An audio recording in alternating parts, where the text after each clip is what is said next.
دے دل سب سن رہے ہو آواز یہوہ دی،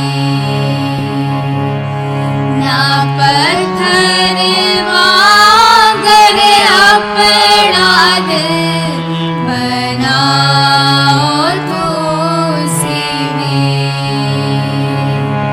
نہ پتھر مانگر اپنا دل بناؤ تو سیویں۔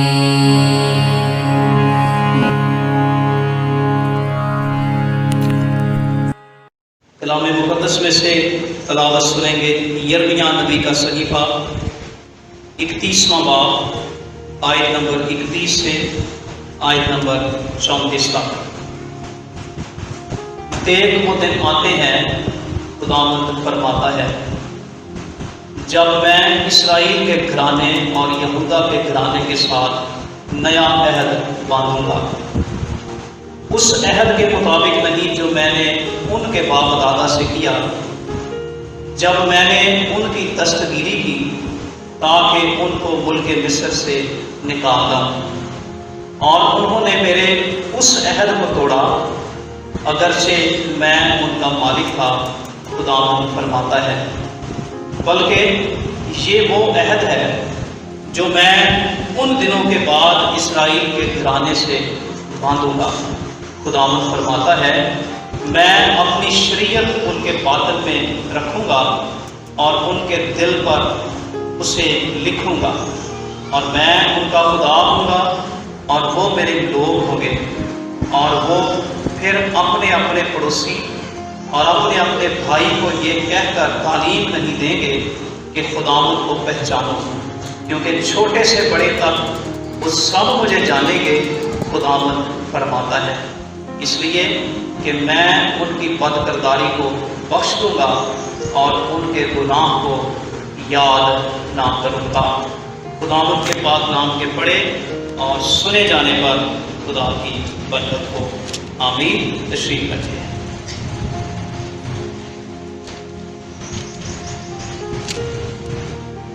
میرے عزیزو، آج کے دن ہم تھوڑے وقت کے لیے پاک اشاعت کی حقیقی افادیت اور اس کے حقیقی مقصد کو سمجھنے کی کوشش کریں گے۔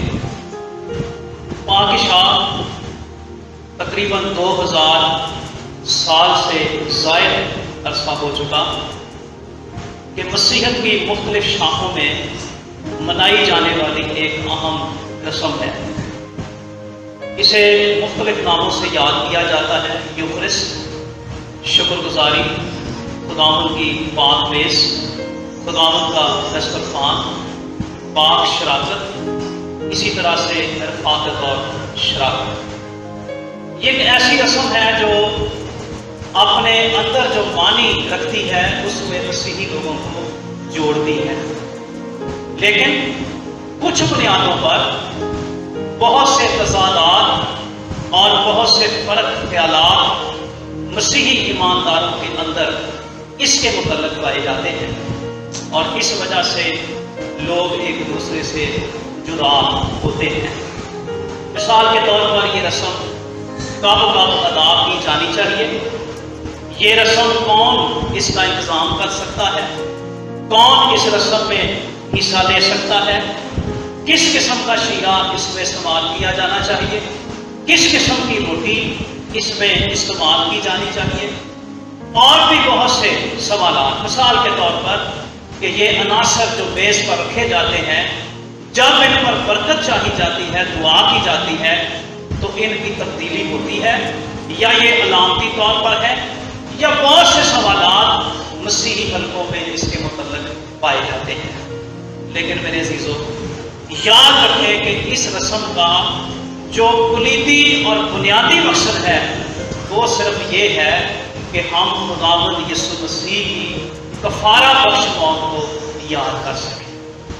خداوند یسوع مسیح کا اس رسم میں ایک بنیادی کردار ہے، اور وہی اس رسم کا نیوکلس ہے، بنیادی نقطہ ہے، اور اس کے چوگرد ہی ہمیں چلنا گھومنا اور اس کے متعلق ہی سوچنا اور اس کے بارے میں ہی یاد کرنا ہے۔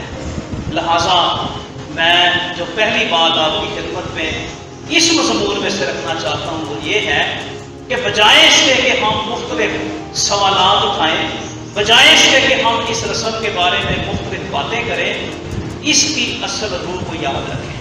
اور اصل روح کیا ہے؟ یسوع مسیح نے فرمایا کہ میری یادگاری کے واسطے یہ کیا ہے۔ یسوع مسیح کی موت، اس کے بدن کے توڑے جانے اور اس کے خون بہائے جانے کی یاد میں ہم یہ رسم جو ہے اس کو مناتے ہیں۔ بائبل مقدس میں کہاں کہاں پر اس کا ذکر ہمیں ملتا ہے؟ اناجیل میں اس کے بارے میں ہمیں تعلیم ملتی ہے۔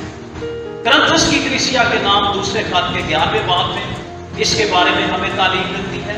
اسی طرح سے پولس رسول کرنتھس کی کلیسیا کے نام پہلے خط کے 10ویں باب میں ہمیں پاک عشاء کے متعلق بتاتے ہیں۔ لہٰذا جب بھی آپ عشاء پانی کے بارے میں سیکھنا چاہیں تو اناجیل میں دیکھ سکتے ہیں، پولس رسول کے خطوط میں اس کے بارے میں سمجھ سکتے ہیں۔ آج کے دن ہم تلاوت کردہ متن یعنی کہ لوکا کی انجیل اس کے 22ویں باب کی روشنی میں اور یرمیہ نبی کے صحیفہ کے 31ویں باب کی چند آیات کی روشنی میں چند حقائق کو سمجھنے کی کوشش کریں گے۔ سب سے پہلی بات، پاک عشاء کا تقرر یا پاک عشاء کا پہلی دفعہ منایا جانا یہ کب ہوا؟ بائبل مقدس میں لوکا کی انجیل میں لکھا ہے جب وقت ہو گیا تو خداوند یسوع مسیح اور ان کے شاگرد میز پر کھانے کے لیے بیٹھے۔ یہ وقت کون سا ہے؟ یہ وقت یہودی جو عیدیں ہیں ان میں ایک بہت بڑی عید فصح کا دورانیہ ہے، اور خداوند یسوع مسیح نے اپنے شاگردوں کے ساتھ اس بات کا اظہار کیا کہ میری یہ آرزو تھی، میری یہ خواہش تھی کہ میں تمہارے ساتھ آخری فصح کروں۔ تو ہمیں یاد رکھنا چاہیے کہ جب قوم بنی اسرائیل اپنی مصر کی غلامی میں سے آزادی کی یاد میں عید فصح منا رہی تھی تو خداوند یسوع مسیح نے اپنے شاگردوں کے ساتھ آخری فصح کھائی۔ جب ہم خروج کی کتاب اس کے 12ویں باب کو پڑھتے ہیں تو وہاں پر ہمیں عید فصح کا جو بیک گراؤنڈ ہے، پس منظر ہے، وہ ملتا ہے کہ کیوں خدا نے قوم بنی اسرائیل کے لیے مقرر کیا کہ وہ ہر سال عید فصح منایا کریں گے۔ آگے چل کر ہم دیکھیں گے کہ کون سے ایسے حصے تھے، کون سی ایسی وجوہات تھیں جن کی بنا پر قوم بنی اسرائیل جو ہے وہ عید فصح مناتی ہے۔ پاک عشاء میں برکت اور شکر گزاری کا عنصر ہمیں ملتا ہے۔ پہلی پاک عشاء یعنی کہ اس وقت خداوند یسوع مسیح کا آخری کھانا، آخری فصح، آخری ڈنر جو خداوند یسوع مسیح نے اپنے شاگردوں کے ساتھ کیا، وہ نئے آنے والے ایمانداروں کے لیے پہلی پاک عشاء تھی، اور اس میں ہمیں برکت اور شکر گزاری نظر آتی ہے۔ جب ہم لوکا کی انجیل اس کا 22واں باب اس کی آیت نمبر 17 کو پڑھتے ہیں تو اس میں لکھا ہے، پھر اس نے پیالہ لے کر شکر کیا اور کہا کہ اس کو لے کر آپس میں بانٹ لو۔ میرے عزیزو، لوکا کی انجیل عشاء پانی کے بارے میں واحد وہ متن ہے جو 2 پیالوں کا ذکر کرتا ہے۔ ایک دفعہ روٹی توڑنے سے پہلے خداوند یسوع مسیح نے اپنے شاگردوں کو پیالہ دیا اور کہا کہ لو آپس میں اس کو بانٹ لو۔ تو عام طور پر اس کی تفسیر اور اس کی تشریح یہ کی جاتی ہے کہ جب یہودی لوگ عید فصح مناتے تھے تو ایک سے زیادہ پیالے جو تھے وہ استعمال کیے جاتے تھے۔ پہلا پیالہ جس کو برکت کا پیالہ کہا جاتا تھا، یسوع مسیح نے یہ پیالہ لیا اور اپنے شاگردوں کو دیا اور کہا کہ لو آپس میں بانٹ لو، لیکن اس سے پہلے کیا کیا؟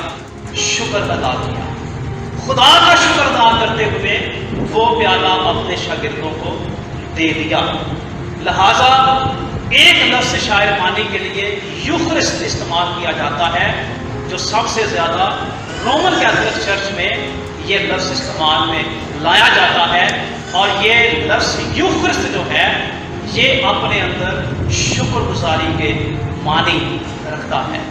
لہذا شاعر معنی جو ہے اس میں ہمیں برکت اور شکر گزاری کا جو تاثر ہے وہ ملتا ہے۔ پاک شاہ ہمیں یاد دلاتی ہے کہ ہم خداوند یسوع مسیح میں جو برکات ہمیں حاصل ہوتی ہیں ہم ان میں شامل ہیں، اور وہ برکات جن کو ہم خداوند یسوع مسیح میں ریسیو کرتے ہیں، وہ برکات جو ہمیں خداوند یسوع مسیح میں ملتی ہیں، ان کے لیے ہمیں شکر گزاری کرنے کی ضرورت ہے۔ لہذا جب بھی ہم اس پاک میز کے پاس آئیں، ہم ان برکات کے لیے، ان فوائد کے لیے، ان باتوں کے لیے جو خداوند یسوع مسیح میں ہمیں حاصل ہوئی ہیں، ہمیشہ خداوند کی شکر گزاری کر دیتے ہیں۔ اس کے بعد بے خمیری روٹی، یسوع مسیح نے بے خمیری روٹی لی اور خدا کا شکر ادا کرتے ہوئے اس کو توڑا اور فرمایا کہ لو کھاؤ، یہ میرا بدن ہے۔ بے خمیری روٹی، ہم سب جانتے ہیں کہ قوم بنی اسرائیل کے لیے یہ آئین تھا، یہ قانون تھا کہ وہ عید فصح کے موقع پر اپنے گھر میں سے ہر قسم کا خمیر نکال دیں گے، اپنے گھروں کو، اپنے برتنوں کو، اپنے کونوں کو کھرچ کھرچ کر صاف کریں گے تاکہ کسی قسم کا کوئی خمیر ان کے گھروں میں نہ رہ جائے۔ بے خمیری روٹی کھائیں گے۔ یسوع مسیح نے بے خمیری روٹی توڑتے ہوئے فرمایا کہ یہ میرا بدن ہے۔ بے خمیری روٹی ایسی روٹی کو، ایسے بدن کو ظاہر کر رہی ہے جو بے عیب تھا، بے داغ تھا، جس میں کسی قسم کا کوئی گناہ نہیں تھا، کیونکہ یوحنا اصطباغی نے یسوع مسیح کو آتے دیکھ کر کہا، دیکھو خدا کا براق جو دنیا کے گناہ اٹھا لے جاتا ہے۔ بے عیب، بے داغ، بے گناہ بڑا۔ اور جب یسوع مسیح نے بے خمیری روٹی توڑی تو یہ اس بات کا نشان تھا، یہ اس بات کی علامت تھی کہ جو بدن ان کے لیے توڑا جائے گا وہ بے داغ ہے، بے عیب ہے، اور اس میں کسی قسم کا کوئی گناہ نہیں ہے۔ کیونکہ قرآن احترامہ میں ہم دیکھتے ہیں کہ قوم بنی اسرائیل کے لیے قانون تھا کہ عید فصح کے موقع پر جو برا، جو جانور، جو بچڑا وہ ذبح کریں گے اس میں کسی قسم کا کوئی عیب نہیں ہونا چاہیے۔ اس لیے خداوند خدا نے ایک بے عیب اور بے داغ بدن ہمارے لیے تیار کیا تاکہ وہ ہماری خاطر توڑا جائے۔ جب ہم اس میز کے پاس آئیں، اس روٹی کو کھائیں، تو یاد رکھیں کہ یہ خداوند یسوع مسیح کے بے عیب اور بے داغ بدن کا اظہار ہے۔ پھر اس کے بعد پیالہ مسیح کے خون کا اظہار ہے۔ دوسرا پیالہ عید فصح کے موقع پر اس کو نجات یا رہائی، مخلصی، ریڈیمپشن کا پیالہ کہا جاتا ہے۔ اور یہ عید فصح پر لوگ اپنے بچوں کو، جب بچے سوال کرتے تھے کہ ہم عید فصح کیوں مناتے ہیں، تو اس وقت وہ پیالہ ایک علامت کے طور پر پیش کیا جاتا تھا کہ یہ پیالہ اس خون کی علامت ہے جو اس رات خروج 12 باب کے مطابق، جس رات وہ مصر میں تھے اور فرشتہ وہاں سے گزرا، اور جن دروازوں پر برے کے خون کے نشان تھے، جن چوکھٹوں پر اس بے عیب خون کے، برے کے خون کے نشان تھے، وہ گھر جو تھے وہ محفوظ رہے تھے۔ تو